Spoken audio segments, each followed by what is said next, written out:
The scream tore through the forest before Elena Marsh even understood what was happening.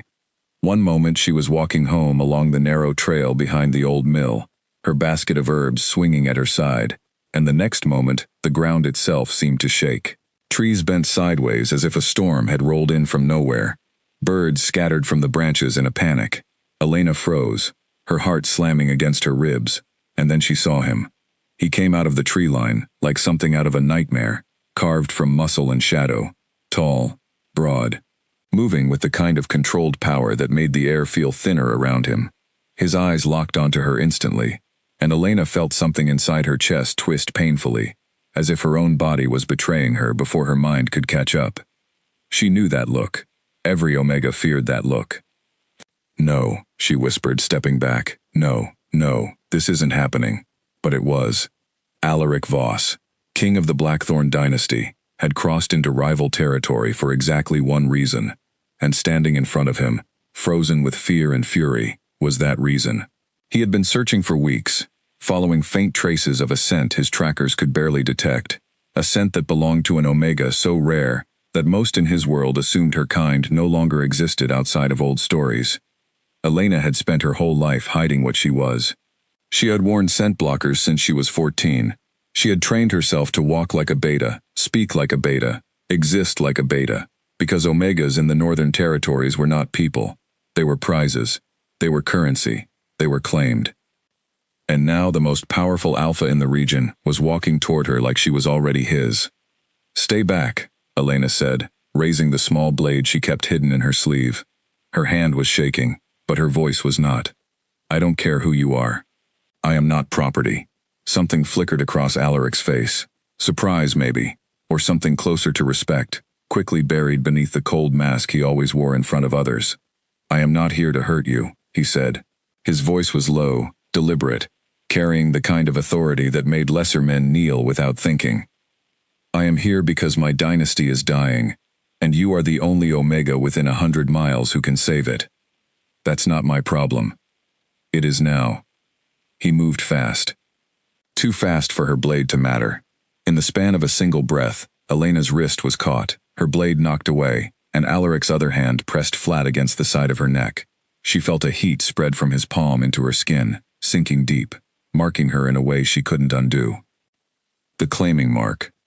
Elena's knees buckled, not from weakness, but from the sheer force of what had just been done to her, without her consent, without her voice, without her choice. She looked up at him with tears burning her eyes, tears she refused to let fall.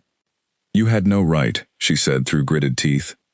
"I had no choice," Alaric answered, and for a moment, just a moment, something almost like guilt passed behind his eyes. Then it vanished, replaced by the same iron control he wore like armor. "The blood moon is in 11 days. Without a bonded Omega, I lose my crown, and everyone under my protection loses their home. I did what a king must do. Then your kingdom deserves a better king." The words hit harder than she expected them to. Alaric's jaw tightened, but he said nothing. Instead, he lifted her onto her feet with more gentleness than she anticipated, though his grip never loosened. "You will come with me," he said, "willingly or not. I will never bow to you. I did not ask you to bow. I asked you to come." Elena tried to run. She really did. She twisted her body, aimed a strike at his ribs, even attempted to bite down on the hand holding her wrist, anything to break free. But an Alpha King's strength was not something an untrained Omega could overpower, no matter how much fire burned inside her. Within minutes, she was being carried through the forest, toward the looming silhouette of Blackthorn Castle, its dark towers rising above the tree line, like something out of an old, cruel legend. She kept her chin high the entire way there. She would not cry in front of him. She would not shake. If this man thought marking her would break her spirit, he was about to learn exactly how wrong he was. The castle gates opened with a groan that echoed across the courtyard. Guards straightened at attention. Servants peeked from windows, whispering among themselves. Elena felt hundreds of eyes on her, sizing her up, judging her, already forming opinions about the strange new Omega their king had dragged in from the forest like a trophy. "Word will spread fast," muttered a woman near the entrance, her arms crossed, her eyes narrow with disapproval. "The king finally claims an Omega, and she looks like she wants to set the whole castle on fire." Maybe she does, Elena snapped, loud enough for the woman to hear. A ripple of surprised laughter moved through a few of the younger servants, before they quickly silenced themselves at a sharp look from Alaric. He set Elena down just inside the entrance hall, though his hand remained firm on her shoulder, as if he expected her to bolt the moment he let go. He was right to expect it. "You will be given rooms befitting the future Queen of Blackthorn," he said. "I don't want your rooms. I want to go home." "That is no longer possible." Elena turned to face him fully now, ignoring the servants still watching from every corner of the hall. Her voice rang out clear and unwavering. "You claimed me because your throne is in danger, not because you care what happens to me. Not because you respect me. You did this because it was convenient, so do not stand here and pretend this is some honor I should be grateful for." The hall went silent. Even the guards seemed to hold their breath. Alaric studied her for a long moment, his expression unreadable. Then, quietly, he said, "You may be right, but it changes nothing. The bond is made. What happens next is up to you." "Then hear this clearly," Elena said, lifting her chin even higher, despite the exhaustion pulling at her limbs. "I will live in your castle, because I have no other choice right now. But I will never call you my king. I will never bow to you, and I will never let you believe that claiming my body means you have claimed anything else." She expected anger. She expected him to remind her, forcefully, exactly who held the power in this castle. Instead, Alaric simply nodded once, as though her defiance was something he almost respected, even as it clearly frustrated him. "Understood," he said. Then, turning to the woman who had spoken earlier, he added, "See that she is given proper quarters. And someone bring food, she has not eaten." "I'm not hungry," Elena said immediately, though her stomach betrayed her with a low growl at that exact moment. A corner of Alaric's mouth twitched, the closest thing to a smile she had seen from him yet. "Of course," he said, and walked away without another word, leaving her standing in the grand hall of a castle she never wanted to see, bound to a man she never wanted to know, carrying a mark on her neck that would change the rest of her life whether she agreed to it or not. As the servants led her deeper into the castle, Elena kept her eyes open, memorizing every hallway, every door, every window that might one day offer an escape. She might be trapped here for now, marked against her will, dragged into a war between duty and power she never asked to be part of. But trapped did not mean tamed. Whatever Alaric Voss believed acclaimed Omega was supposed to become, Elena decided in that very moment, walking through unfamiliar halls with her head held high, that she would prove him wrong every single day until he understood the truth. She would never bow. Not to him, not to his crown, not to a dynasty built on the belief that an Omega's voice mattered less than an Alpha's will. The corridor opened into a wide chamber with tall windows overlooking the dark forest she had been dragged from only hours earlier. A young servant girl, barely older than 16, stood nervously by the door, wringing her hands. "These will be your rooms," the girl said softly. "I am Nadia. I will be attending to you, if that is acceptable." Elena studied her for a moment. There was no judgment in Nadia's eyes, only a kind of quiet sympathy that surprised her. "Thank you, Nadia," Elena said, softening slightly. "I imagine you did not choose this position either." Nadia's eyes widened, as if she hadn't expected an Omega dragged in against her will to show her any kindness at all. "No one asks servants what they choose," she admitted quietly. "But I am glad the king finally brought someone who isn't afraid to speak her mind. This castle needed it." Elena raised an eyebrow. "You're not afraid of me? Should I be? Most people here seem to think claimed Omegas are supposed to be quiet and grateful." Nadia allowed herself a small smile. "Most people here have never met an Omega like you." For the first time since the forest, since the mark, since everything that had been stolen from her in a single terrifying moment, Elena felt something other than fury. A flicker of possibility. Perhaps this castle was not only a prison. Perhaps, if she was clever enough, careful enough, and strong enough, it could become something else entirely. A battlefield, where she might finally win back the power that had been taken from her. She looked out the window at the darkening sky, the same sky stretching over the forest where her old life had ended only hours before, and made herself a silent promise. She would survive this. She would learn everything about this castle, this king, and this dynasty that threatened to swallow her whole. And when the moment came, When Alaric Voss least expected it, she would show him exactly what happened to kings who believed an Omega's fire could be tamed with nothing more than a single claiming mark. Because Elena Marsh did not bow. Not to fear, not to fate. And certainly not to a king who thought a throne gave him the right to decide her future, without ever once asking what she wanted for herself. The chamber door closed behind Nadia, leaving Elena alone with her thoughts, her anger, and the first cold traces of a plan already beginning to form in the back of her mind. Whatever came next, whatever trials this dynasty threw at her, she intended to face every single one of them, standing tall, unbroken, and utterly, defiantly herself. Morning light spilled through the tall windows of Elena's new chamber, but she had barely slept. She had spent most of the night pacing the floor, running her fingers along the stone walls, testing the latch on the window, counting the guards she could see patrolling the courtyard below. None of it gave her any comfort. The castle was built like a fortress, meant to keep people in, just as much as it kept enemies out. A soft knock came at the door before Nadia stepped inside, carrying a folded set of clothing draped over her arm. "Good morning," Nadia said carefully, watching Elena's face for any sign of how the night had treated her. "The king has requested your presence at the morning gathering." "Requested," Elena repeated flatly. "Or demanded." Nadia's lips pressed together in a small, apologetic line. With King Alaric, those two words tend to mean the same thing. Elena almost laughed, despite herself. There was something about Nadia's honesty that she appreciated, especially in a place clearly built on performance and appearances. "What am I expected to wear to this gathering?" Elena asked, eyeing the elaborate dress Nadia held out. A deep burgundy gown, embroidered with gold thread along the sleeves.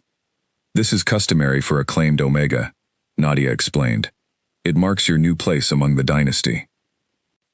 "My new place," Elena said quietly, more to herself than to Nadia. She walked closer, studying the fine fabric, the careful stitching, the weight of tradition sewn into every thread. "Tell me something, Nadia. Do the customs of this dynasty ever ask an Omega what she wants, or is it always decided for her?" Nadia hesitated, glancing toward the door as though worried someone might overhear. "The dynasty has never had an Omega refuse a claiming before," she admitted. "No one truly knows what happens when one does." "Then I suppose we're both about to find out," Elena said, taking the dress from her hands. She dressed quickly, refusing to let herself dwell on how foreign the fabric felt against her skin, how heavy the expectations woven into it seemed to be. When she finally stepped into the corridor, chin lifted and shoulders squared, she looked every bit the part of a queen the dynasty expected her to become. But the fire behind her eyes told a very different story. The great hall was already filled with murmuring voices when Elena arrived, servants and pack members alike gathering along the edges of the room to catch a glimpse of their king's new claimed Omega. Elena ignored every stare, walking forward with practiced calm, until she reached the raised platform, where Alaric stood waiting, dressed in dark formal robes that made him look even more commanding than he had in the forest. "You came," he said quietly as she approached. "I was requested," Elena replied. "Which, according to your customs, apparently means demanded." A flicker of amusement crossed his face, before he schooled his expression back into something more neutral, more fitting for the audience watching them both. "There is a tradition," Alaric said, loud enough now for the gathered crowd to hear. "When an Alpha King claims his Omega, she kneels before the pack to accept her place within the dynasty." Elena felt the entire room lean forward, waiting, watching, expecting her to comply exactly as every claimed Omega before her supposedly had. She did not move. "I will not kneel," she said clearly, her voice carrying across the silent hall. A collective gasp rippled through the crowd. Somewhere near the back, an older man in dark ceremonial robes stepped forward, his face twisted with outrage. "This is unheard of," the man snapped. "An Omega refusing to honor her king in front of his own pack? This borders on treason." "Enough, Edmund," Alaric said sharply, though his eyes never left Elena's face. Edmund did not back down easily. "My king, if word spreads that your claimed Omega refuses even the most basic traditions, it will be seen as weakness. Enemies will use this against you. The dynasty's legitimacy depends on unity, on symbols of strength." "She is not a symbol," Alaric said, his voice low, but sharp enough to cut through the tension in the room. "She is a person. and she has made her position clear. Elena blinked, caught off guard by his response. She had expected him to force her compliance, to prove to his council that his authority extended over her completely. Instead, he had defended her choice, even if his tone carried more frustration than warmth. Edmund's eyes narrowed, clearly displeased, but he said nothing further, retreating back into the crowd with a look that promised this conversation was far from over. The gathering continued, with formal announcements about pack matters, territory disputes, and preparations for the approaching blood moon, though Elena barely absorbed any of it. Her mind kept circling back to the strange exchange between Alaric and Edmund, the way power inside this castle seemed to shift and strain beneath the surface, hidden currents of tension that most people pretended not to notice. When the gathering finally ended, Elena found herself walking alongside Alaric through a quieter corridor, servants scattering out of their path as they passed. "You didn't have to defend me back there," she said finally, breaking the silence between them. "I did not defend you," Alaric replied. "I stated a fact. You made your choice clear, and I will not force you to kneel, simply to satisfy tradition. That's surprisingly reasonable, for a man who marked me without asking." His jaw tightened at that, a flicker of something unreadable crossing his features. "The claiming and the kneeling are not the same thing," he said. "One was necessity, the other would have been cruelty." Elena studied him carefully, trying to understand the man standing in front of her, a king who seemed capable of both ruthless decisions and unexpected restraint within the same breath. "You speak as though there's a difference in your mind," she said, "but from where I'm standing, both were choices you made without considering what I wanted." Alaric said nothing for a long moment, his expression darkening slightly, though not with anger directed at her. It looked more like something turned inward, some old weight he carried that had nothing to do with the conversation at hand. "There are things about this dynasty you do not understand yet," he said finally. "Rules older than either of us, that decide who lives and who does not survive the coming years. I did what I believed necessary to protect the people under my care. And what about the people you hurt along the way?" Elena asked quietly. "Do they matter in your calculations, or are they simply the cost of doing what's necessary?" For the first time since she had met him, Alaric looked genuinely uncertain how to answer. Before he could respond, the sound of hurried footsteps echoed down the corridor. A young guard rounded the corner, breathless, his expression tense with urgency. "My king," the guard said quickly. "There is a matter requiring your immediate attention. It concerns the eastern border." Alaric's expression hardened instantly, the brief vulnerability Elena had glimpsed disappearing behind the familiar mask of authority. "I will attend to it now," he said, then turned back to Elena. "This conversation is not finished." "I didn't expect it to be," Elena replied.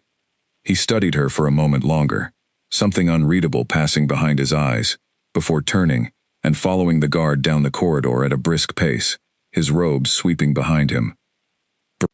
Elena remained standing alone in the quiet hallway, processing everything that had happened since the gathering. The dynasty was clearly balancing on fragile ground, tensions simmering beneath every polite tradition and formal announcement.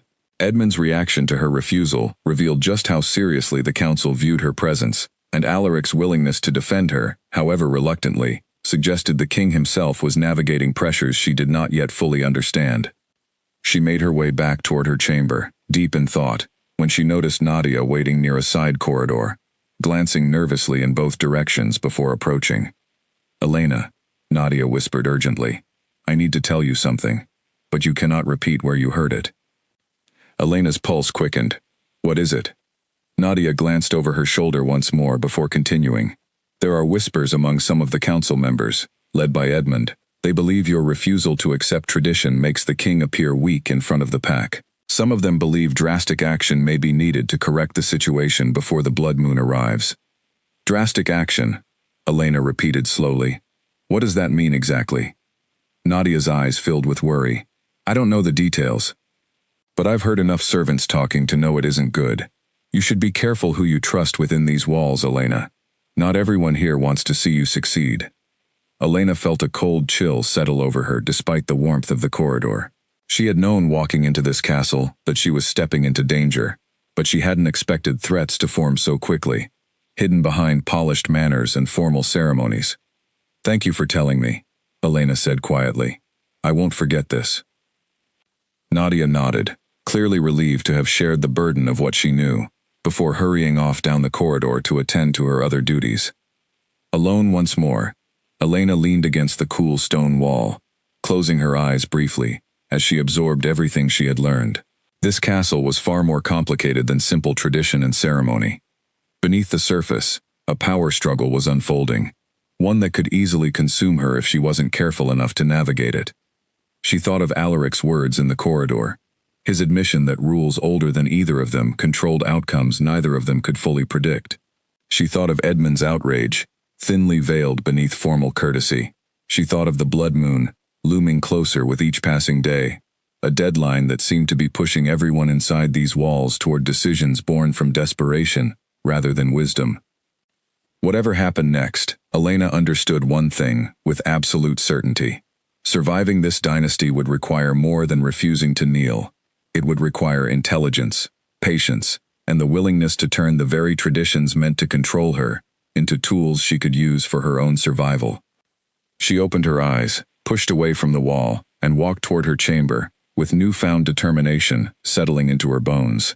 If Edmund and his allies believed they could remove her, simply because she refused to bow, they were about to discover exactly how dangerous an Omega could become when she decided to fight back on her own terms. The days that followed the gathering passed in a strange rhythm of tension and quiet observation. Elena spent her mornings walking the castle grounds under the watchful eyes of guards who never seemed to blink, and her afternoons studying the faces of council members whenever their paths crossed.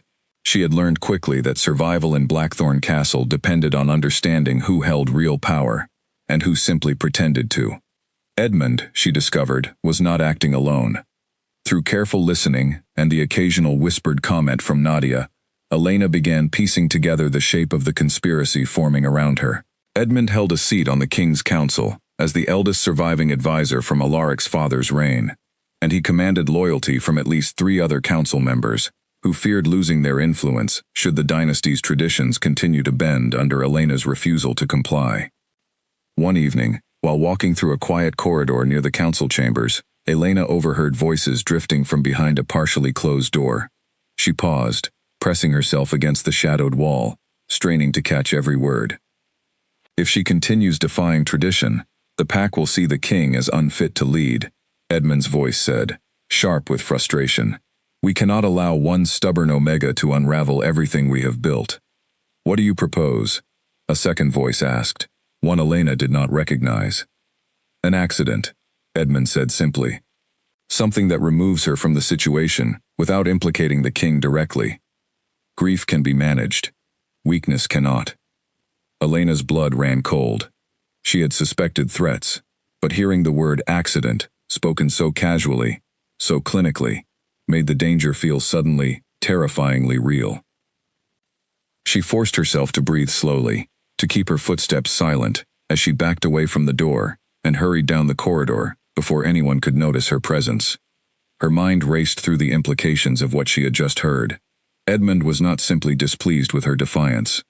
He was actively planning to eliminate her entirely, and he intended to do it in a way that would leave Alaric blameless, perhaps even sympathetic in the eyes of the pack. Elena reached her chamber and closed the door behind her, leaning against it as her heart pounded furiously. She had 2 choices, and neither of them felt comfortable. She could remain silent, let events unfold, and try to protect herself quietly from the shadows. Or she could warn Alaric, the very man who had stolen her freedom and marked her without consent, trusting him to act in her defense against members of his own council. She thought of his words in the corridor days earlier, his quiet admission that the claiming and the kneeling were not the same thing in his mind. She thought of the way he had defended her refusal in front of the entire pack, even when doing so clearly created friction with his advisors. Whatever else Alaric Voss was, he did not seem to be a man who tolerated betrayal easily. Elena made her decision. She found him later that evening, in a private study, lined with old maps and worn books, hunched over documents by candlelight. He looked up as she entered, surprise flickering across his face at her unannounced arrival. "Elena," he said, setting down his quill. "This is unexpected." "I need to tell you something," Elena said, closing the door firmly behind her. "And I need you to listen without interrupting until I finish." Alaric's expression sharpened with attention. He gestured toward a chair across from his desk, and Elena took it, sitting straight-backed despite the exhaustion pulling at her shoulders. "I overheard Edmund speaking with another council member near the chambers earlier," she began. "They were discussing removing me from the situation entirely, disguised as an accident, so that it would not reflect poorly on you." Alaric's face went utterly still, the kind of stillness that Elena instinctively recognized as far more dangerous than open anger. "Tell me exactly what you heard," he said quietly. Elena repeated the conversation as precisely as she could remember it, watching Alaric's expression darken with each detail. When she finished, he remained silent for a long moment, his fingers pressed against the desk as though physically restraining himself from immediate action.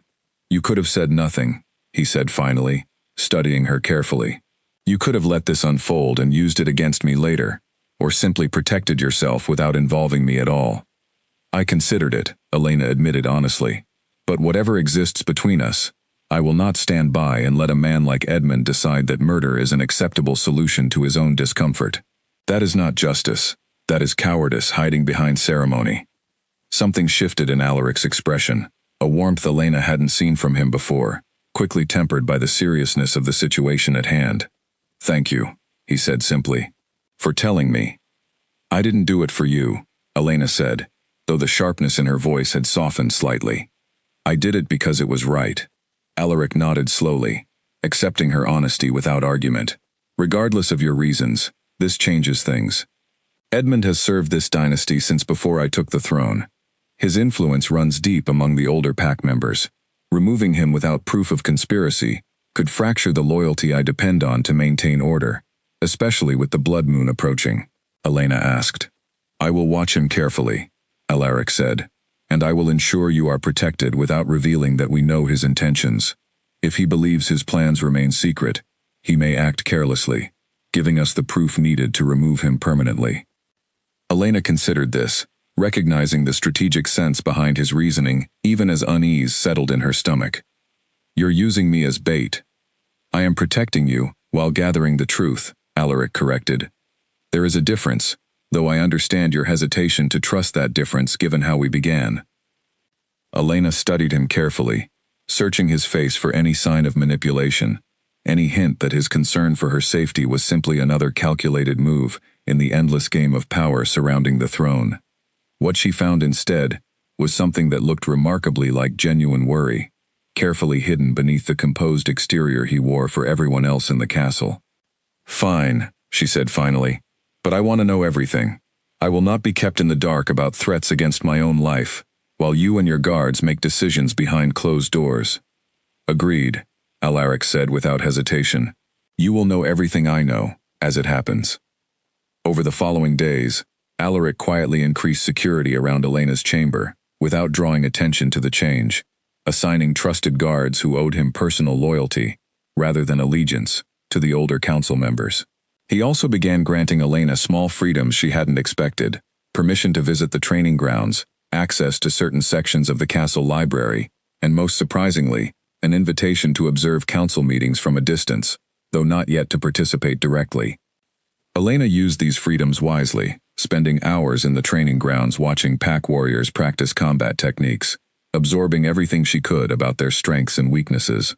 She struck up quiet conversations with servants and lower-ranking pack members, many of whom, she discovered, harbored their own frustrations with the rigid traditions Edmund and his allies clung to so desperately. Among these conversations, Elena found an unlikely ally in a young warrior named Callum, Alaric's second in command, who had grown increasingly disillusioned with the council's resistance to change. "The old ways nearly destroyed this dynasty once already," Callum admitted quietly during one training session, watching Elena carefully as she studied the warrior's movements. "Edmund and his allies believe strength means never bending, never adapting. But the world outside these walls has changed, whether they choose to see it or not."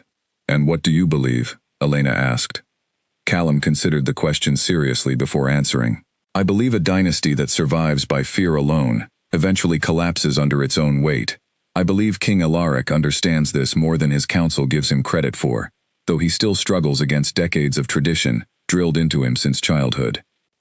Elena filed this information away carefully, recognizing the potential value of allies within the castle, who shared her growing suspicion that Blackthorn's traditions needed reform, not blind preservation.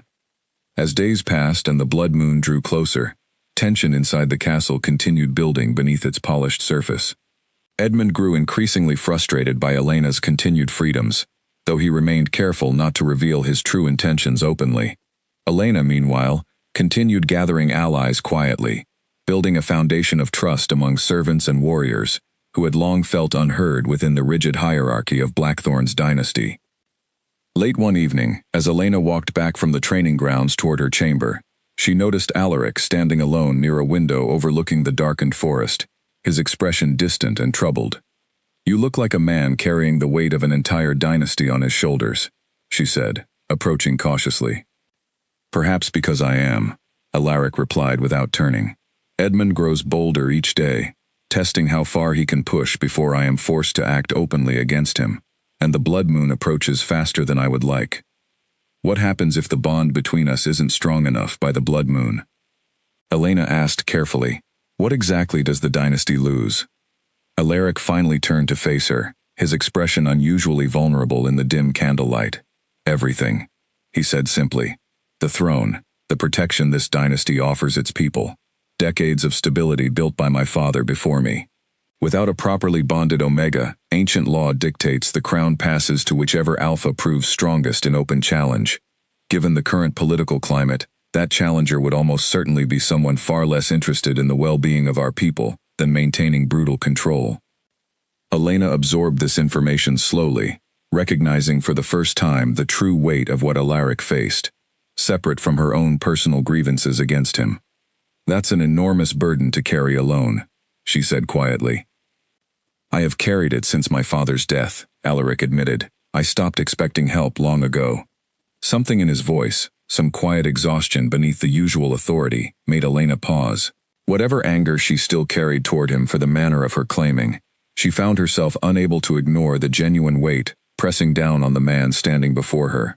A king, trapped by circumstances far larger than either of them had chosen for themselves. "Perhaps," she said slowly, "it's time you stopped carrying it alone." Alaric looked at her with an expression she couldn't quite name, something caught between surprise and cautious hope, before the moment was interrupted by the distant sound of raised voices echoing from the courtyard below. Both of them turned toward the window immediately, tension replacing the fragile connection that had briefly formed between them, as shouts of alarm rose sharply into the night air. Alaric moved before Elena could even process what was happening, striding toward the window with the kind of urgency that made her pulse quicken instantly. Below in the courtyard, torches flared to life one after another, as guards scrambled into formation, their shouts carrying up through the cool night air. "Stay here," Alaric commanded, already moving toward the door. "Absolutely not," Elena said, following close behind him, despite his sharp look of disapproval. "If something dangerous is happening in this castle, I refuse to sit quietly in a room, waiting to be told what occurred after the fact." Alaric opened his mouth to argue, then seemed to reconsider, perhaps remembering her earlier warning about being kept in the dark. "Stay close to me then," he said instead, "and do exactly as I say, if trouble arises." They descended the stairs quickly, reaching the courtyard just as Callum arrived from the opposite direction, his expression tense with concern. "What happened?" Alaric demanded. "A group attempted to breach the eastern gate," Callum reported. "Scouts spotted movement near the tree line about 20 minutes ago. We believe it was a small reconnaissance party, likely testing our defenses rather than launching a full assault." "Testing our defenses for what purpose?" Alaric asked sharply. Callum hesitated before answering. "Word has spread beyond our borders, my king. Rival territories have learned of the claiming, and some believe the dynasty may be vulnerable during this period of internal adjustment." Elena felt a chill settle over her that had nothing to do with the night air. The implications were clear enough. Her presence in the castle, and the political tension surrounding her refusal to embrace tradition fully, had become visible enough to attract the attention of enemies beyond Blackthorn's own walls. "Were the intruders captured?" Alaric asked. "2 were captured alive," Callum confirmed. "The rest retreated before our warriors could pursue them further." "Bring the captured men to the lower chambers," Alaric ordered. "I want to question them personally before the night ends." As Callum hurried off to relay the order, Alaric turned to Elena, his expression grim. This changes things significantly. If rival territories believe our dynasty is fractured internally, they may see this as an opportunity to strike before the blood moon solidifies our position. Who would benefit most from such an attack? Elena asked. Alaric considered the question carefully. Several territories compete for influence in this region, but one stands out above the others. Victor Kane rules the neighboring Ashford territory, and he has coveted Blackthorn's resources for years. If he believes our internal divisions have weakened us, he would not hesitate to press an advantage. Elena filed this name away carefully, alongside everything else she had learned about the delicate political landscape surrounding the dynasty she now found herself unwillingly bound to.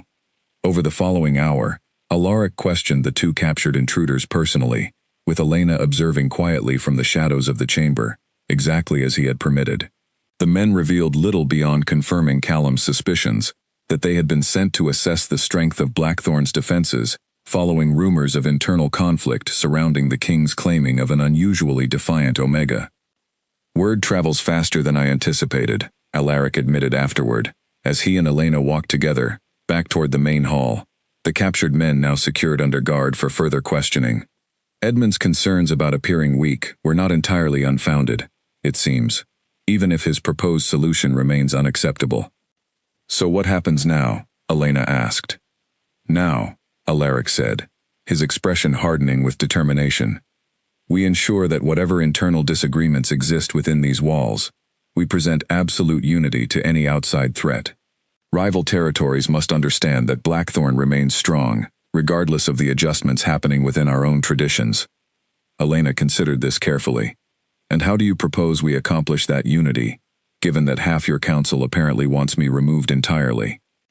Alaric's jaw tightened at the reminder. I have not forgotten Edmund's intentions, but dealing with him prematurely, without solid proof, risks fracturing the loyalty I need, intact to defend against outside threats. For now, we must walk carefully on both fronts simultaneously. The following days brought increased activity throughout the castle, as Alaric reinforced defenses along every border, while quietly continuing his investigation into Edmund's growing conspiracy.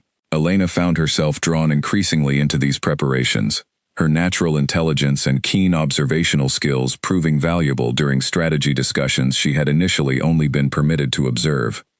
During one such discussion, Elena noticed a pattern in the border reports that seemed to have escaped everyone else's attention. These reports show increased Ashford activity, concentrated specifically along the eastern border, she pointed out, studying the maps spread across the council table. But your defensive resources remain distributed evenly across all four borders. If Kane's territory is truly the primary threat, shouldn't your strongest forces concentrate where the actual danger exists? Several council members exchanged surprised glances at her unexpected input, though Alaric studied the maps thoughtfully, clearly considering her observations seriously. She raises a valid point, Callum agreed, examining the reports himself. Our current distribution assumes threats could emerge from any direction equally, but the evidence increasingly points toward concentrated pressure from Ashford specifically. Edmund, seated near the far end of the table, cleared his throat with obvious displeasure. With respect, military strategy should remain the purview of those trained in such matters, not an Omega with no formal experience in defensive planning. With respect, Elena replied evenly, refusing to let his condescension unsettle her. Observation and logic require no formal military training, simply the willingness to examine evidence honestly, rather than through the lens of comfortable assumptions. A few council members hid smiles behind their hands at her sharp response, while Edmund's expression darkened considerably. Alaric, however, seemed almost pleased by the exchange. Adjust our defensive concentration according to Elena's observation, Alaric ordered, addressing Callum directly. Strengthen the eastern border significantly while maintaining reasonable coverage elsewhere. As you command, my king, Callum replied, already moving to implement the change. As the council meeting concluded and members filed out of the chamber, Elena remained behind briefly, watching Alaric review additional reports at the head of the table. You're allowing me more influence than most Omegas in this dynasty typically receive, she observed carefully. Alaric looked up from his documents, meeting her gaze steadily. You possess a sharp mind, capable of seeing patterns others overlook. It would be foolish of me to ignore valuable insight, simply because tradition suggests I should. That's a rather progressive attitude for a king raised within such rigid traditions, Elena remarked. Something flickered across Alaric's face, a brief shadow of old memories he rarely allowed himself to revisit openly. My father believed strength meant unwavering adherence to tradition, regardless of circumstances. That belief nearly destroyed this dynasty on more than one occasion during his reign. I have spent years quietly questioning whether his methods were truly the only path toward stability. Elena studied him carefully, recognizing genuine vulnerability beneath his admission. And what have you concluded? That perhaps stability requires more flexibility than my father ever believed possible, Alaric said quietly. Though admitting this openly to my council remains complicated, given how deeply Edmund and others remain invested in preserving the old ways, exactly as they existed under my father's reign. Elena nodded slowly, understanding the delicate balance Alaric navigated daily, caught between honoring the traditions that legitimized his authority and recognizing the genuine need for change within a dynasty, clearly struggling under the weight of its own rigid customs. For what it's worth, she said finally, I believe questioning inherited traditions requires far more courage than simply following them without thought. Alaric's expression softened slightly at her words, something warm passing between them that neither seemed quite ready to name openly. Thank you, Elena, he said quietly. As Elena left the council chamber that evening, she found herself reflecting on how significantly her circumstances had shifted since her arrival.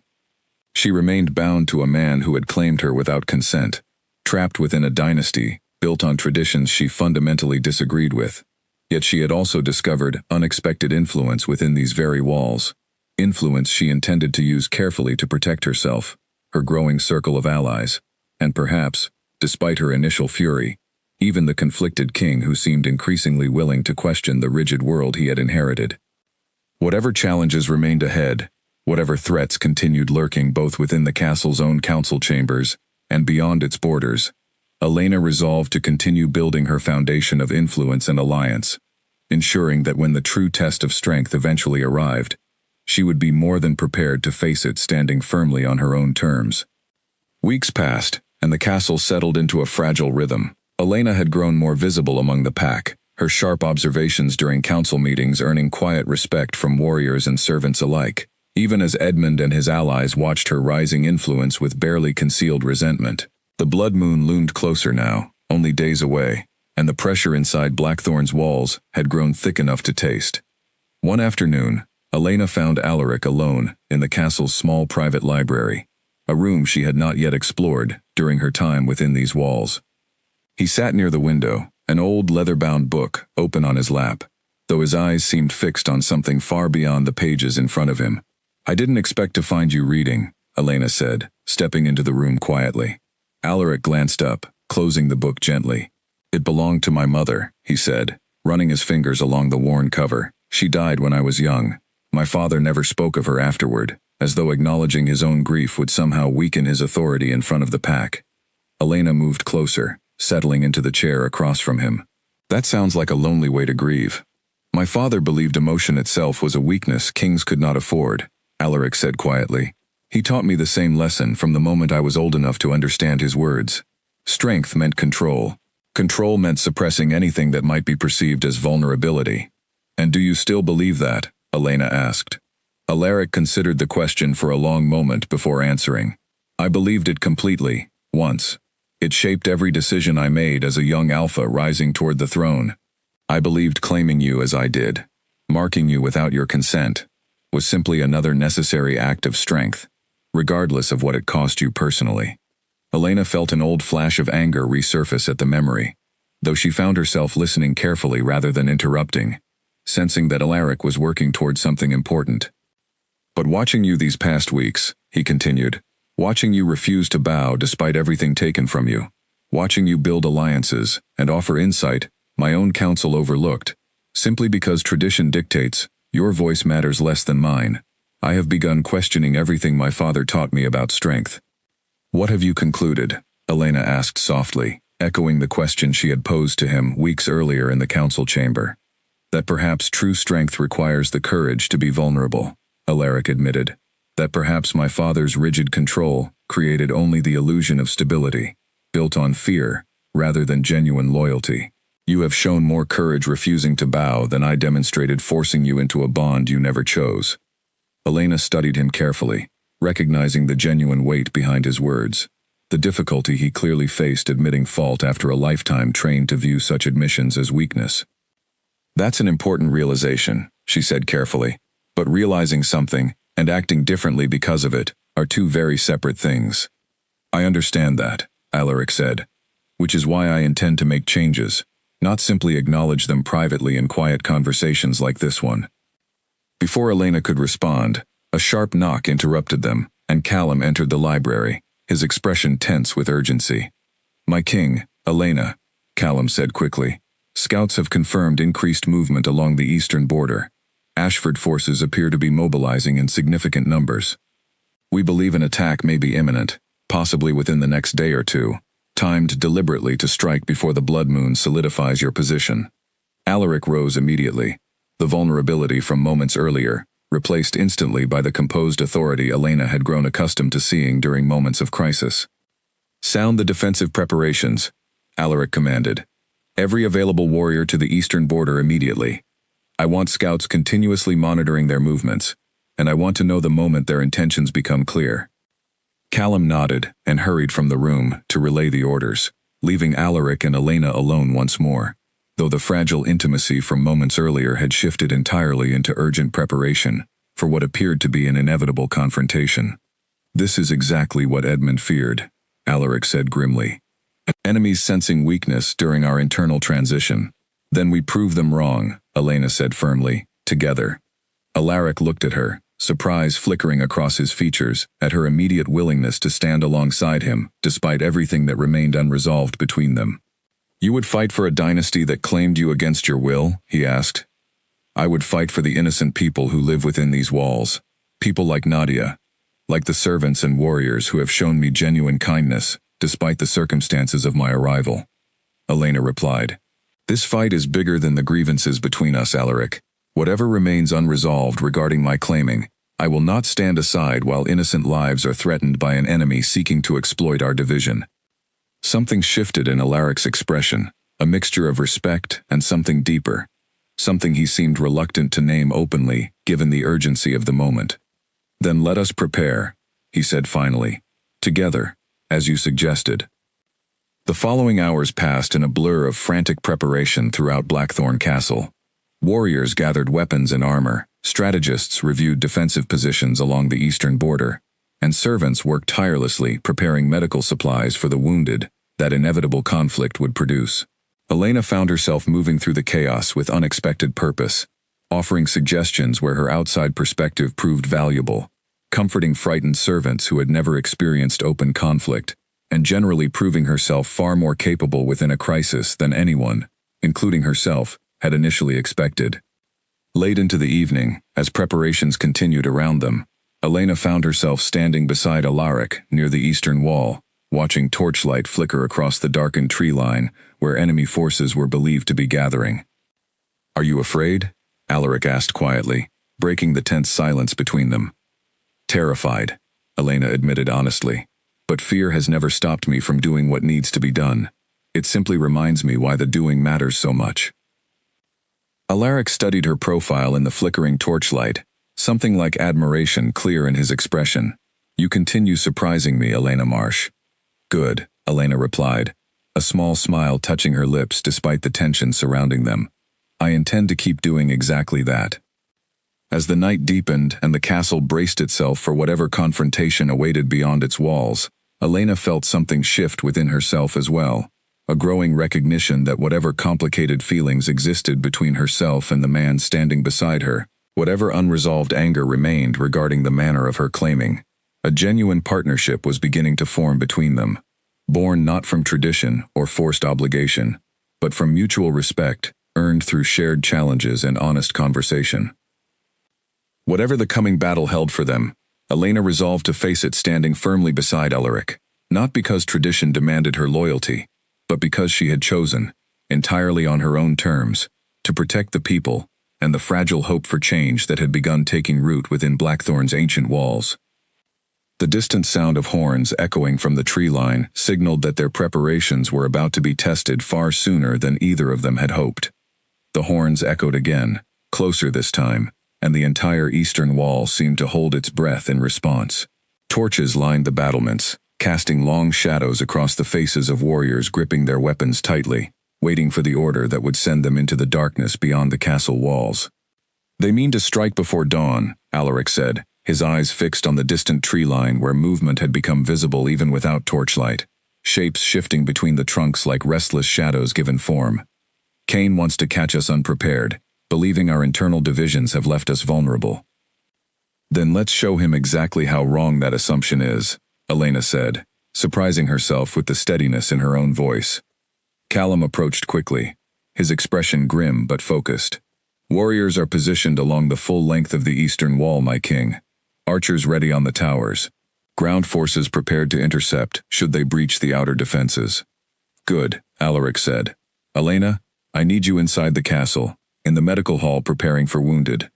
Elena felt a flash of frustration at being directed away from the action, though she understood the practical reasoning behind his request. "I can do more than tend wounds, Alaric." "I know that better than anyone at this point," Alaric replied, meeting her gaze steadily. "But I need someone I trust, completely coordinating the medical response. Someone capable of remaining calm under pressure, while making quick decisions about triage and treatment. That someone is you." Elena recognized the genuine respect behind his request, understanding that he wasn't simply protecting her from danger out of possessiveness, but rather trusting her with a role of genuine importance during the coming crisis. "Understood," she said, nodding firmly. "I'll be ready." As Elena hurried toward the medical hall, the first sounds of conflict erupted from beyond the eastern wall, shouts, and the clash of weapons carrying through the night air with terrifying clarity. She forced herself to focus on the task ahead, organizing supplies alongside Nadia and several other servants who had volunteered to assist with the wounded. The following hours blurred together, in a chaotic rhythm of arriving casualties, urgent decisions, and the constant undercurrent of fear that the eastern wall might not hold against Cain's forces. Elena worked tirelessly, applying pressure to wounds, directing servants toward those requiring immediate attention, and offering calm reassurance to frightened warriors, brought in with injuries ranging from minor to severe. During a brief lull in the chaos, Nadia approached Elena with an update from the battlements. "The eastern wall is holding, but barely. Cain's forces are more numerous than our scouts initially estimated." Elena's stomach tightened with worry, though she pushed the fear aside, focusing instead on the immediate needs of the wounded warriors, filling the medical hall around them. "Has there been any word about the king?" "He fights alongside Callum near the main gate," Nadia reported. "The last update indicated he remained unharmed, though the fighting there has grown particularly fierce." Elena nodded, forcing herself to return to her work despite the worry gnawing at her thoughts. She had spent weeks building a complicated, evolving relationship with Alaric, one that had shifted from anger and resentment toward something far more layered and uncertain. The thought of losing him now, after everything that had begun changing between them, created an ache in her chest she hadn't fully anticipated. As dawn approached and the sounds of conflict outside gradually began to quiet, word finally arrived that Blackthorn's forces had successfully repelled Cain's assault, though the cost had been significant on both sides. Elena continued working through the early morning hours, treating the steady stream of wounded warriors brought in as the battle wound down, until finally, exhausted and covered in the evidence of a long night's labor, she found a brief moment to rest. It was during this moment that Callum himself arrived at the medical hall, his armor dented and bloodied, though he moved with the careful steadiness of a man who had survived rather than suffered serious injury. "Where is Alaric?" Elena asked immediately, rising from her brief rest. "He remained at the eastern wall to oversee the final withdrawal of Cain's retreating forces," Callum reported. "He asked me to inform you that he is unharmed, though he suffered a minor injury during the final exchange near the gate." Elena felt relief flood through her at the news, followed quickly by concern. "How minor?" "A wound to his shoulder," Callum said. "Nothing life-threatening, though it will require proper treatment." "Then bring him here immediately," Elena said firmly, already moving to prepare a treatment area. I won't have my king ignoring an injury, simply because pride demands he appear unaffected in front of his warriors. Callum's expression softened slightly at her words, something like approval clear in his tired eyes. I'll relay the message, though I suspect he'll argue against the necessity. Let him argue, Elena replied. I've grown quite skilled at winning arguments with that particular king. True to Callum's prediction, Alaric arrived at the medical hall roughly an hour later, still attempting to insist that his shoulder injury required no immediate attention, an argument that dissolved rather quickly once Elena examined the wound herself and discovered it required proper cleaning and stitching to prevent infection. You fought an entire battle with a wound this severe and said nothing? Elena demanded, working carefully to clean the injury, while Alaric sat stiffly on a nearby cot, clearly uncomfortable with the attention despite his obvious pain. There were more urgent matters requiring attention, Alaric replied, wincing slightly, as Elena applied pressure to the wound. Your own well-being qualifies as an urgent matter, Elena said firmly. This dynasty needs its king alive and healthy, Alaric, not stubbornly ignoring injuries out of some misguided belief that acknowledging pain reflects weakness. Alaric fell silent at her words, watching her work with an expression Elena couldn't quite interpret, something caught between gratitude and quiet wonder. You saved countless lives tonight, he said finally, as Elena finished stitching the wound with practiced efficiency. The medical hall ran smoothly under your coordination. Several warriors have already spoken of your calm leadership during the crisis. I simply did what needed to be done, Elena replied, though a small flush of pride touched her cheeks at the acknowledgement. You did far more than that, Alaric said quietly. You proved tonight, beyond any doubt, that you belong within these walls, not because tradition or ancient bonds demand it, but because your strength and courage genuinely benefit this dynasty. Elena met his gaze steadily, recognizing the significance behind his words. Perhaps, she said carefully, the dynasty is finally beginning to understand what I've known about myself all along. As word of the battle's outcome spread throughout the castle in the following days, Elena found herself viewed with genuinely new respect among the pack. Warriors who had initially dismissed her as simply the king's reluctant Omega now spoke of her courage during the crisis with evident admiration. Servants who had once whispered nervously about her defiance now approached her openly, seeking her counsel, or simply expressing gratitude for her tireless efforts during the medical crisis. Even Edmund, though clearly still resentful of her growing influence, found himself unable to openly dismiss her contributions during the council meeting that followed the battle's aftermath. The Omega's actions during the crisis proved valuable, Edmund admitted grudgingly during the meeting, though his tone carried obvious reluctance. However, one successful night does not erase the deeper concerns regarding tradition and legitimacy that remain unresolved. Perhaps, Alaric replied evenly, it is time this council reconsidered exactly what tradition and legitimacy should mean moving forward, given the clear evidence that rigid adherence to old customs nearly cost us dearly during a moment of genuine crisis. The room fell into tense silence at his words, several council members exchanging uncertain glances, clearly recognizing that their king was signaling a significant shift in his thinking, one that threatened the very foundations Edmund and his allies had spent years protecting. Elena, watching from her now customary position within the council chamber, felt a quiet sense of satisfaction at witnessing Alaric's growing willingness to challenge the traditions that had shaped his reign since childhood. Whatever remained unresolved between them personally, whatever complicated feelings continued evolving beneath the surface of their forced arrangement, she recognized that genuine change was finally beginning to take root within Blackthorn's ancient walls, change born not from ceremony or forced compliance, but from mutual respect, earned through shared crisis and honest reckoning with the failures of the past. The council chamber remained tense for days, following Alaric's pointed challenge to tradition, whispers spreading throughout the castle about the king's evolving stance regarding the ancient customs that had governed Blackthorn for generations. Elena watched the shifting dynamics carefully, aware that Alaric's willingness to question his father's legacy openly represented a significant risk to his own authority, one that Edmund and his allies would surely attempt to exploit. She found Alaric one evening in the same private library where he had once shown her his mother's book, though this time he sat surrounded by old scrolls and documents detailing the dynasty's founding laws. "What are you searching for?" Elena asked, settling into the chair across from him. "Precedent," Alaric replied, not looking up from the aged parchment in his hands. "If I intend to challenge traditions this deeply rooted, I need to understand exactly where they originated, and whether flexibility has ever existed within our laws, even if buried beneath centuries of rigid interpretation." "And have you found anything useful?" Alaric set down the scroll, rubbing his eyes wearily. "Some. Enough to suggest that many of the customs Edmund treats as unchangeable law were actually adopted gradually, over generations, shaped by individual kings, rather than fixed from the dynasty's founding.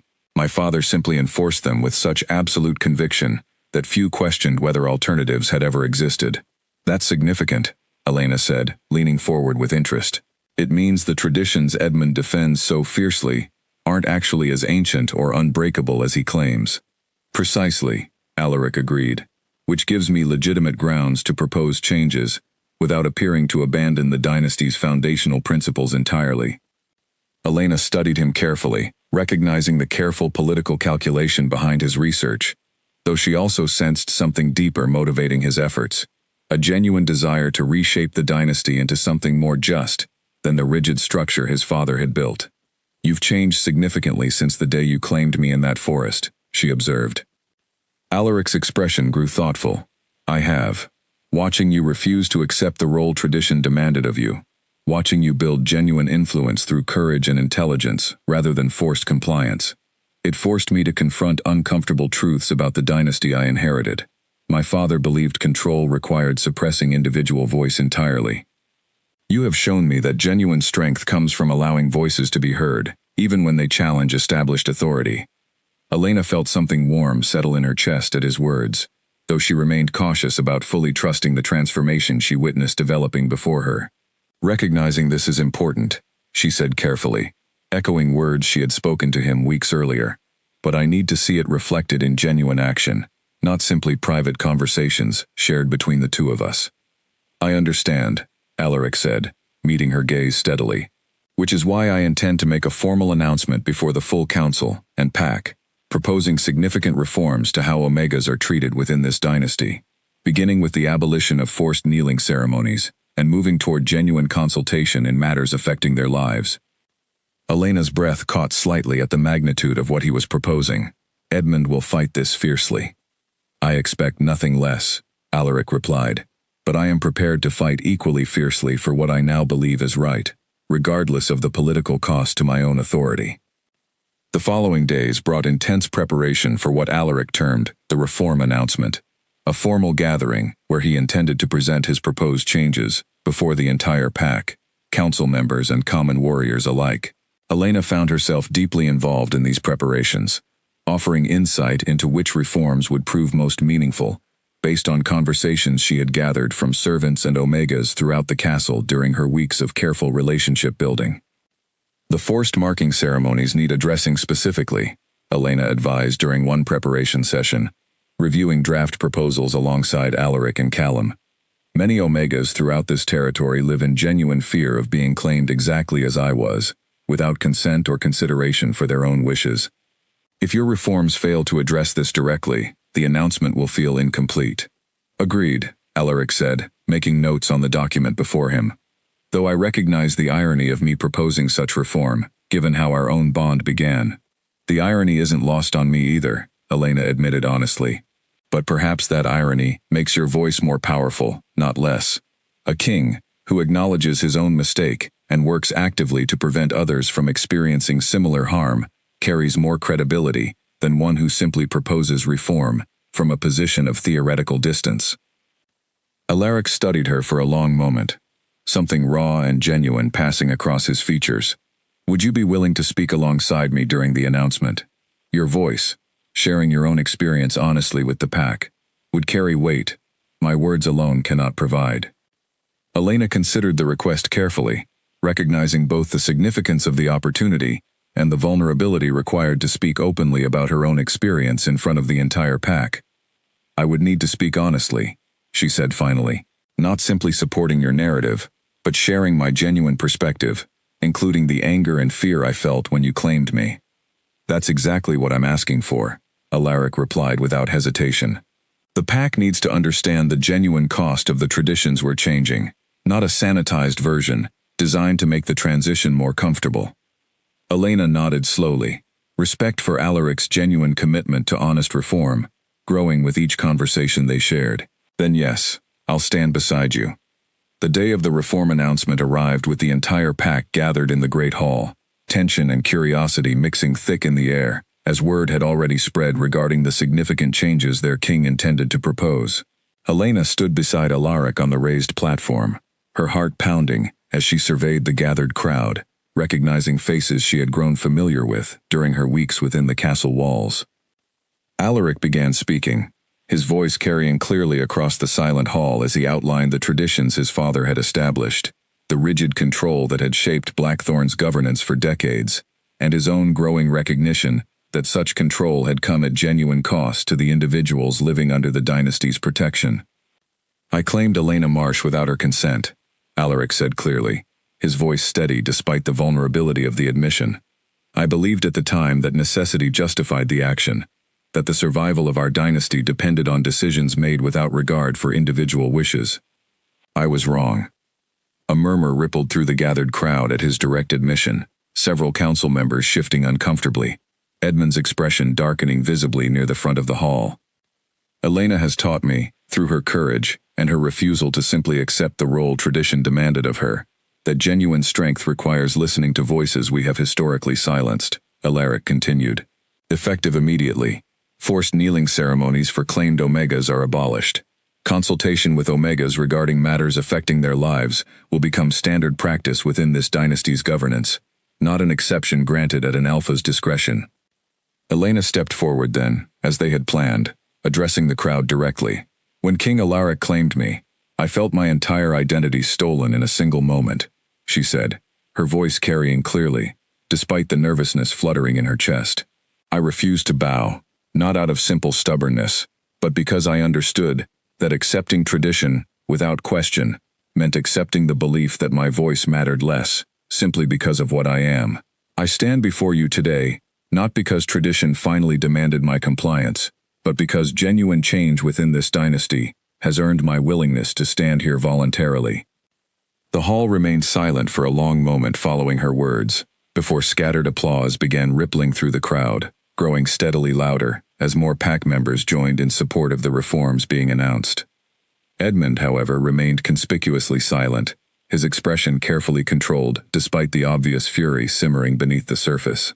Elena noticed him exchanging brief, meaningful glances with several other council members throughout the announcement, a silent communication that suggested their earlier conspiracy remained far from abandoned, regardless of the pack's evident support for Alaric's proposed reforms.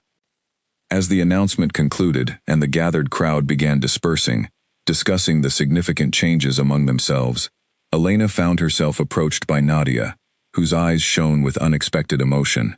"Thank you," Nadia said quietly, "for speaking honestly, for giving voice to what so many of us have felt but never dared say aloud. Thank you for trusting me with your own experiences," Elena replied warmly. "Without understanding what Omegas throughout this territory have genuinely faced, I couldn't have spoken with the honesty this announcement required." As Elena watched the hall slowly empty, her attention drifted toward Edmund, still standing near the front with several allies, their quiet conversation, clearly not one of celebration or acceptance. Whatever progress had been achieved through Alaric's public reforms, Elena understood with growing certainty that the conspiracy against her, and against the changing direction of the dynasty itself, remained a dangerous and unresolved threat, lurking beneath the surface of today's apparent victory.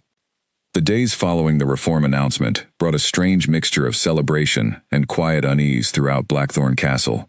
Many pack members embraced the changes enthusiastically, servants and warriors alike speaking openly about the fairness Alaric's reforms represented, while a smaller faction, led quietly by Edmund, grew increasingly withdrawn and calculating in their private conversations. Elena noticed the shift immediately. Edmund no longer challenged her openly during council meetings, no longer voiced obvious disapproval regarding her growing influence. Instead, he had become unnervingly polite, almost courteous, a change that unsettled Elena far more than his previous open hostility ever had. "Something feels wrong," Elena confided to Nadia one afternoon, while walking through the castle gardens, an area she had recently been granted permission to visit freely following the reforms. Edmund's sudden politeness doesn't match everything I've learned about his character these past weeks. Perhaps he's simply accepted defeat, Nadia suggested, though her tone carried obvious doubt. Men like Edmund don't accept defeat, Elena replied. They regroup and wait for a better opportunity to strike. Her instincts proved correct only days later, when Elena was summoned unexpectedly to appear before an emergency council session, the formal request delivered by a guard whose expression revealed nothing about the reason behind such an urgent gathering. Elena entered the council chamber to find the full assembly already present, along with several unfamiliar faces she recognized as senior pack elders, rarely involved in day-to-day governance decisions. Alaric sat at the head of the table, his expression carefully controlled, though Elena immediately sensed the tension radiating from his rigid posture. "What's happening?" Elena asked, taking her customary seat, though the atmosphere in the room made clear this gathering differed significantly from previous council sessions. Edmund rose slowly from his seat, holding a folded document in his hands, his expression carrying a triumphant quality that immediately set Elena's nerves on edge. "Elena Marsh," Edmund began formally, his voice carrying clearly across the silent chamber. "You stand accused of conspiring with rival territories to undermine the stability of the Blackthorn dynasty, providing sensitive information regarding our defensive strategies during the recent Ashford conflict." Elena's blood ran cold. "That's absurd," she said immediately. "I have done nothing but support this dynasty since the day I arrived, often at considerable personal cost." "The evidence suggests otherwise," Edmund replied, unfolding the document and presenting it to the assembled council. "This letter, discovered among correspondence intercepted from Ashford territory, details specific information about our eastern border defenses that only someone with intimate knowledge of our military planning could have provided." Elena stared at the document being passed around the table, recognizing immediately that the handwriting, while clearly designed to resemble her own, contained subtle inconsistencies she doubted anyone unfamiliar with genuine forgery would notice.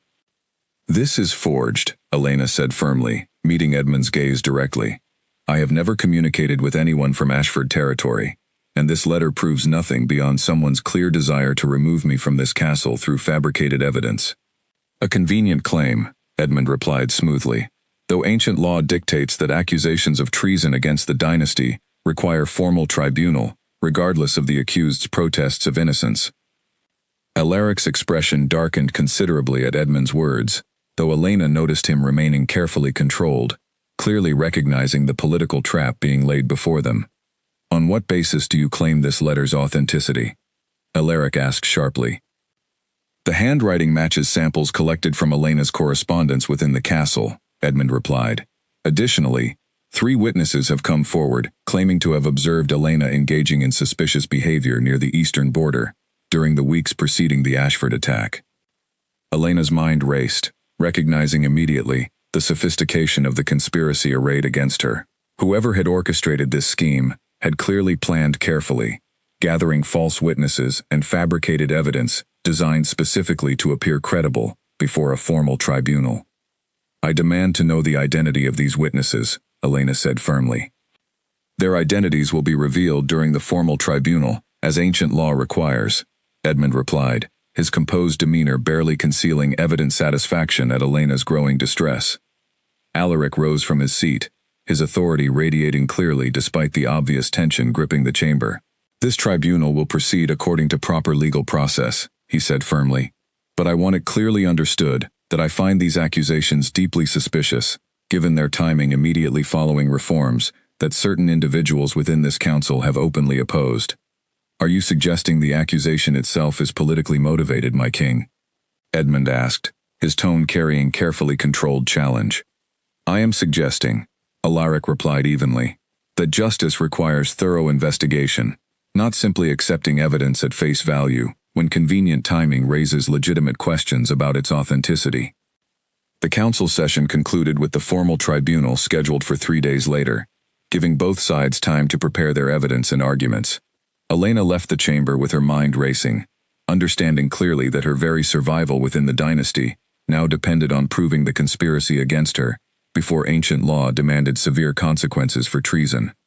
That evening, Alaric found Elena in her chamber, his expression heavy with concern and barely contained fury at the situation unfolding around them. "I should have anticipated this," he said, pacing the room restlessly. "Edmund would never simply accept defeat quietly. This tribunal represents his final attempt to remove you and unravel everything we've built these past weeks." "We need evidence proving my innocence," Elena said, forcing herself to think clearly, despite the fear gripping her chest. "The letter is forged. If we can prove that conclusively and identify Edmund's false witnesses, the tribunal should rule in my favor." "Ancient tribunal law requires the accused to present evidence independently," Alaric explained grimly. "As king, I cannot directly intervene in gathering evidence without appearing to compromise the tribunal's neutrality, though I can ensure the proceedings remain fair and properly conducted." Elena absorbed this information carefully, recognizing that despite Alaric's genuine support, the burden of proving her innocence would ultimately rest on her own shoulders and whatever alliances she had built during her weeks within the castle. "Then I need to speak with Callum," Elena said, already formulating a plan, "and Nadia. If Edmund has arranged false witnesses, someone within this castle likely knows the truth behind his scheme." Over the following days, Elena worked tirelessly alongside her small but loyal circle of allies, gathering information about the timeline surrounding the letter's supposed discovery, questioning servants and warriors quietly about any unusual activity involving Edmund and his known associates during the weeks preceding the accusation. Callum proved particularly valuable, using his position as Alaric's second-in-command to discreetly review official correspondence records, eventually discovering that the letter Edmund presented had allegedly been intercepted nearly 2 weeks before the accusation was formally raised, a delay that struck Elena as suspicious given the supposed urgency of the treason charges. Why would Edmund wait 2 weeks to present evidence of treason, unless he needed that time to construct the accusation more carefully? Elena asked during a late-night planning session with Callum and Nadia. "Perhaps he needed time to arrange the false witnesses," Nadia suggested. "Or perfect the forgery itself. Either possibility suggests calculated deception rather than genuine discovery," Callum agreed. "If we can prove the timeline doesn't align with Edmund's official account, it should raise serious doubts about the letter's authenticity before the tribunal." As the tribunal date approached, Elena continued gathering evidence and testimony from those willing to speak honestly about Edmund's suspicious behavior, though she remained acutely aware that facing a tribunal controlled largely by ancient traditions and elder council members who had known Edmund for decades presented a genuinely uncertain outcome, regardless of how compelling her evidence might prove. The night before the tribunal, Elena found herself unable to sleep, pacing her chamber restlessly as anxiety about the following day's proceedings consumed her thoughts. A soft knock interrupted her restless thinking, and she opened the door to find Alaric standing in the corridor, his own expression revealing similar sleeplessness. "I couldn't rest either," he admitted, stepping into the room at her silent invitation. "Whatever happens tomorrow, I want you to know that regardless of tribunal outcomes, I believe completely in your innocence." "Thank you," Elena said quietly, genuine gratitude softening her voice, despite the exhaustion and fear weighing on her. "Whatever happens tomorrow, these past weeks have taught me something important about genuine partnership, something I never expected to find within these castle walls." Alaric studied her carefully, something profound and unspoken passing between them in the quiet chamber. "Whatever the tribunal decides," he said finally, "know that I will not allow Edmund's conspiracy to succeed, regardless of what actions become necessary to ensure justice prevails." As dawn approached and the castle began stirring with preparations for the formal tribunal, Elena felt a strange calm settle over her, despite the uncertainty ahead. She had built genuine alliances, gathered compelling evidence, and found unexpected partnership with a man who had once stolen her freedom entirely. Whatever verdict the tribunal ultimately delivered, Elena resolved to face the proceedings with the same unwavering strength that had defined her since the very first moment Alaric Voss had claimed her in that forest clearing weeks earlier. The Great Hall had been transformed for the formal tribunal, rows of benches filled with pack members eager to witness the proceedings that would determine Elena's fate within the dynasty. Elena stood at the center of the hall, flanked by Callum on one side, while Edmund stood opposite her, with his gathered evidence and witnesses arranged carefully behind him.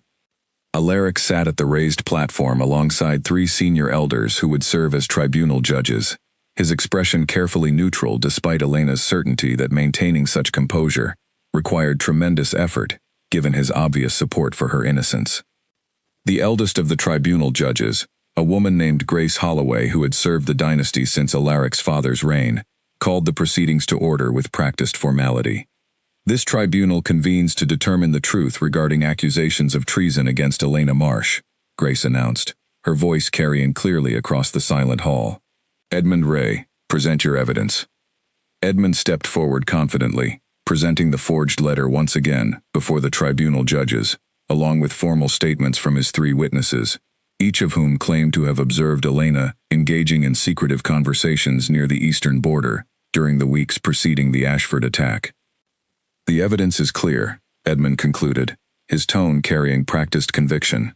This letter, combined with credible eyewitness testimony, proves conclusively that Elena Marsh conspired with rival territories to undermine Blackthorn's defenses, placing countless lives at risk during the recent conflict.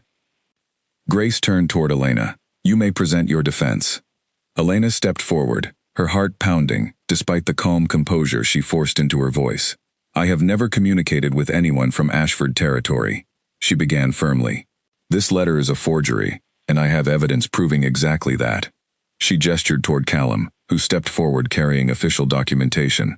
This letter claims to have been intercepted immediately, following its supposed composition, Callum explained, presenting the timeline evidence he had gathered.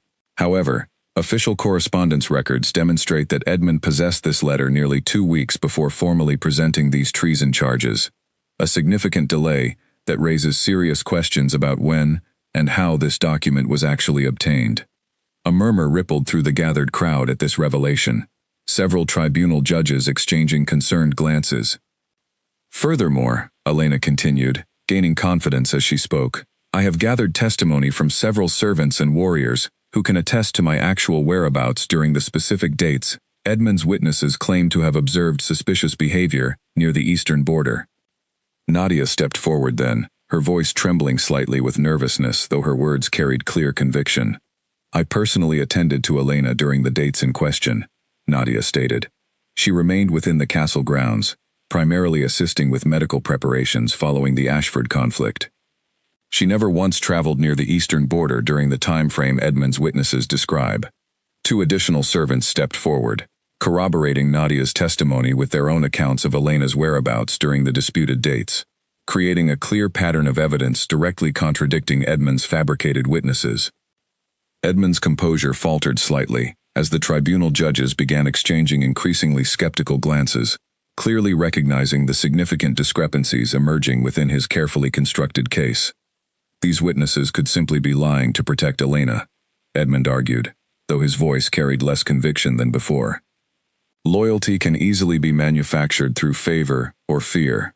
An interesting accusation, Alaric interjected sharply, coming from the man whose own witnesses have just been directly contradicted by multiple independent testimonies. Perhaps the tribunal should examine more closely how Edmund's witnesses came to possess their specific accusations in the first place. Grace nodded slowly, addressing Edmund directly. Bring forward your witnesses for direct questioning. The tribunal wishes to understand precisely how they came to observe these alleged conversations. Edmund hesitated, clearly recognizing the danger in subjecting his fabricated witnesses to direct scrutiny, though refusing would appear equally suspicious before the assembled tribunal. The first witness, a nervous young man named Owen who worked within the castle stables, stepped forward reluctantly under Grace's direct questioning. Describe exactly what you witnessed near the eastern border, Grace instructed firmly. Owen's eyes darted nervously toward Edmund before answering. I saw Elena speaking with an unfamiliar man near the tree line, he said, though his voice lacked the conviction Elena would have expected from a genuine witness. At what time did this occur? Grace pressed. Owen hesitated visibly. Evening, I believe, though I cannot recall the exact date with certainty. Yet your formal statement specifies an exact date, Grace observed sharply. How do you explain this inconsistency? Owen's composure crumbled entirely under the direct scrutiny, his eyes filling with obvious panic. I was told what to say, he admitted finally, his voice barely above a whisper. Edmund approached me weeks ago, offering payment in exchange for testimony against Elena. I never actually witnessed anything near the eastern border. The hall erupted into shocked murmurs at this admission, Edmund's expression transforming from confident composure into barely controlled panic, as his carefully constructed conspiracy began unraveling before the entire assembled pack. Grace turned toward Edmund with a stern expression. It appears the tribunal requires further investigation into exactly how this evidence was constructed, and who else may have been involved in fabricating testimony against an innocent member of this dynasty. Over the following hour, as tribunal judges continued questioning Edmund's remaining witnesses with increasing scrutiny, the full scope of his conspiracy became devastatingly clear. Both remaining witnesses eventually admitted to receiving payment and coaching from Edmund in exchange for their false testimony, while forensic examination of the forged letter, conducted by an independent scribe called before the tribunal, confirmed subtle inconsistencies in the handwriting that proved conclusively it had not been written by Elena's own hand. The evidence presented by Edmund Ray has been thoroughly discredited, Grace announced finally, her voice carrying clear authority across the silent hall. This tribunal finds Elena Marsh entirely innocent of the treason charges brought against her. Relief flooded through Elena so powerfully that her knees nearly buckled beneath her, though she forced herself to remain standing tall as the tribunal's verdict was formally recorded. Furthermore, Grace continued, turning her attention toward Edmund, whose expression had shifted from panic into something closer to defeated resignation. This tribunal must now address the serious matter of fabricated evidence and false testimony presented against an innocent member of this dynasty, along with evidence suggesting broader conspiracy against the king's reforms. Alaric rose from his seat, his expression carrying the weight of genuine authority as he addressed the assembled crowd directly. Edmund Ray, your actions represent a fundamental betrayal of the trust this dynasty placed in your council position. You have conspired to remove an innocent member of this pack through fabricated evidence, motivated entirely by resistance to reforms designed to create a more just and equitable dynasty. Edmund said nothing, his earlier confidence completely extinguished as the reality of his exposed conspiracy settled over him. Effective immediately, Alaric continued, his voice carrying clearly across the hushed hall. You are removed from your council position and formally exiled from Blackthorn territory. Any allies who participated in constructing this conspiracy against Elena will face similar consequences once their involvement has been thoroughly investigated. As guards moved forward to escort Edmund from the hall, several other council members who had quietly supported his resistance to the reforms shifted uncomfortably in their seats, clearly recognizing that their own involvement might soon face similar scrutiny. Elena watched Edmund's departure with a complicated mixture of relief and exhaustion, understanding that surviving this tribunal represented far more than simply proving her innocence. It represented genuine victory over the forces within the dynasty, determined to preserve rigid tradition through corruption and cruelty, rather than honest governance. As the tribunal concluded and the gathered crowd began dispersing, discussing the dramatic revelations they had just witnessed, Alaric approached Elena directly, his expression carrying profound relief and something deeper, something that had been building steadily between them throughout the weeks of shared crisis and growing partnership. You did this, he said quietly. Your own strength and the alliances you built saved yourself today, not simply my authority as king. We did this together, Elena corrected gently. Your willingness to question Edmund's evidence from the very beginning, your support throughout this entire ordeal, mattered as much as anything I accomplished independently. Alaric studied her carefully, something warm and unmistakable passing between them in the aftermath of the day's dramatic proceedings.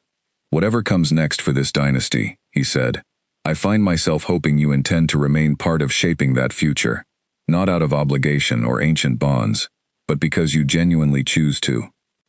Elena met his gaze steadily, recognizing the significance behind his careful words. That, she said quietly, is a conversation worth having, once this castle has had time to properly recover from today's revelations. As the great hall slowly emptied around them, Elena felt the weight of the past weeks finally beginning to lift, replaced by a cautious, genuine hope for what might yet be possible, within a dynasty, now finally beginning to shed the corruption and rigid tradition that had nearly destroyed both her own future and the genuine partnership steadily forming between herself and the king who had once claimed her against her will. In the weeks following Edmund's exile, Blackthorn Castle underwent a transformation that reached far beyond the formal reforms Alaric had already announced. Several council members implicated in supporting Edmund's conspiracy stepped down voluntarily rather than face further investigation, creating space for new voices within the dynasty's governance, voices that included capable warriors like Callum and, remarkably, several Omegas who had never before been permitted meaningful influence in castle matters. Elena found herself increasingly central to these changes, not through any formal title or ancient bond, but through the genuine respect she had earned across every level of the pack's hierarchy. Servants sought her counsel on matters affecting their daily lives. Warriors valued her strategic insight during defensive planning. Even the elder tribunal judges, who had once viewed her with cautious skepticism, now consulted her perspective on matters of dynasty governance. One crisp evening, several weeks after the tribunal's dramatic conclusion, Elena found herself walking through the castle gardens, the same gardens where she had first confided her suspicions about Edmund to Nadia months earlier. The transformation in her own circumstances since that anxious conversation felt almost impossible to fully comprehend. She discovered Alaric waiting near the garden's central fountain, his expression carrying a mixture of nervousness and quiet hope that seemed unusual for a man normally so composed in his authority. "You seem troubled," Elena observed, approaching him carefully. "Not troubled," Alaric replied, though his hands remained clasped tightly behind his back in a manner that suggested otherwise. "Contemplative, perhaps. I've been thinking about everything that has changed since the day I claimed you in that forest." Elena settled onto the stone bench beside the fountain, studying him with genuine curiosity. "And what conclusions have you reached?" "That the claiming itself was wrong," Alaric said simply. "Not simply because of how it made you feel, though that alone would justify the conclusion, but because genuine partnership cannot be built through force or ancient obligation. It can only be built through choice, freely made by two people who genuinely respect and value each other." Elena felt her breath catch slightly at the direction his words seemed to be heading. "What are you suggesting, Alaric?" He moved closer, kneeling before her not in the manner tradition once demanded of Omegas before their Alpha King, but as one equal addressing another with genuine humility and hope.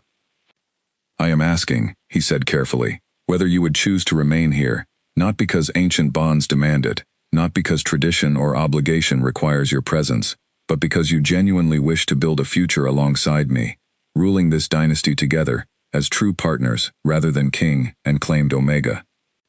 Elena studied his face carefully, recognizing the genuine vulnerability behind his request.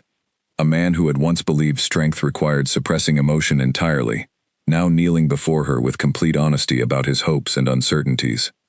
"You're asking me to choose you," she said quietly, "after everything that happened between us." "I'm asking you to choose a future we build together," Alaric corrected gently. "One where your voice matters equally to mine, where the dynasty's traditions reflect genuine justice rather than rigid control, and where whatever bond exists between us grows from mutual respect and genuine partnership rather than ancient obligation." Elena considered his words carefully, reflecting on everything the past months had taught her about this complicated, evolving man kneeling before her.